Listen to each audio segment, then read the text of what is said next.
I got this political mailer for the local Senate district race here in South Carolina. And I'm not really going to talk about the candidates necessarily. This is Hope Blackley.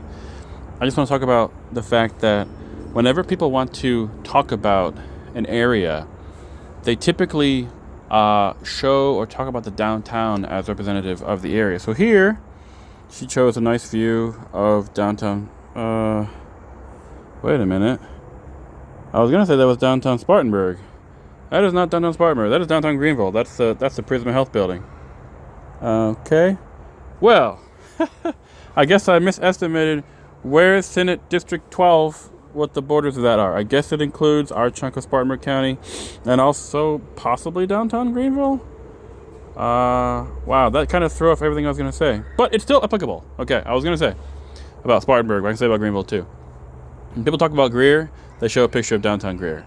People want to talk about Spartanburg or Greenville, they show a picture of those downtowns. Because that's the heart and soul of the area. And if you want to go to that place, to Greenville, you're not going to go to the subdivision 10 miles out of town. You're going to go to Greenville, right?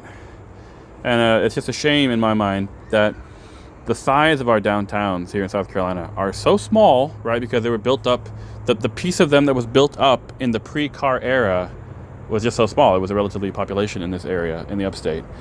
And once population really started booming, we already had cars widely used, and therefore most of it's just out on the periphery in low density stuff. So the downtowns are great. I love downtown Greenville. Just wish it was more of it. But anyway, yeah, it's kind of the disconnect. When I'm pointing out the disconnect, we always point at our downtowns as this is the area, but it's probably 1% of the Greenville metro area is downtown Greenville. That's what I'm trying to drive at here, trying to communicate.